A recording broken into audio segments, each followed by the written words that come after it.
אנחנו מדברים כרגע, אנחנו מתמקדים בסוגיית ההון העצמי, שמענו שיש פה בעיה ושהשיעורי מימון עולים, וגם ראינו במצגת שיזמים נדרשים לשים הרבה מאוד כסף בתחילת פרויקטים, ובאמת השאלה הראשונה היא איך מממנים הון עצמי, והאם זה מביא, האם באמת זה מביא הקלה למצוקת האשראי. טל, איך מממנים הון עצמי, מזנין, ואני אמשיך את השאלה, מה עדיף, הנפקת אג"ח או מזנין? מנכ"ל גמלה הראל, חברה בבעלות הראל ביטוח וקבוצת גמלה. החברה פעילה בשוק כבר כ7 שנים, מממנת עשרות פרויקטים למגורים בעיקר, שלמעשה הדרך שלנו למימון הון עצמי באמצעות הלוואות הון עצמי. אנחנו משמשים מעין בנק חוץ-בנקאי, אם לפשט את העניין, לגיוס הון עצמי.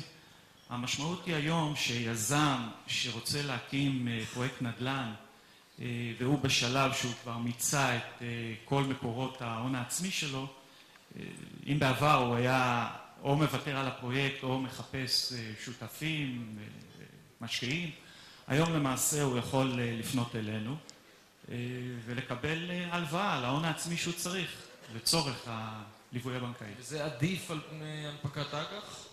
תראו, הנפקת אג"ח היא נישה אחרת, היא מאוד מאוד מאוד חשובה. ענף הנדל"ן זה ענף שהוא עתיר בהון. שוק ההון מסוגל היום להעמיד הלוואות בהיקפים מאוד מאוד גבוהים שבאמת הענף צריך. אבל הנפקת אג"ח היא מיועדת לחברות מסוג מסוים. אולי אני אתחיל מהסוף ואחרי זה יגיע להתחלה. הנפקת אג"ח מיועדת ליזמים עם היקפים גדולים של פרויקטים, עם עשרות פרויקטים, עם תזרים קבוע שכל הזמן מאפשר להם להחזיר את האג"ח. מה שקורה היום בשוק ההון, אתה מנפיק אג"ח מתי שאתה יכול ולא מתי שאתה צריך, ואתה צריך להחזיר אותו מתי שאתה צריך ולאו דווקא מתי שאתה יכול. וזה יוצר בעיה גדולה אצל יזמים שאין להם תזרים קבוע, ואצל יזמים, יש יזמים ששוק ההון יאפשר להם למחזר את ההלוואות מתי שהם צריכים. ויש יזמים שלא, והם עלולים פה למצוא את עצמם בבעיה ברגע שהם יצטרכו להחזיר את האג"ח, והתזרים לא יאפשר להם. השינוי בין אג"ח להון עצמי הוא שמימון הון עצמי בדרך שלנו הוא צבוע לפרויקט מסוים.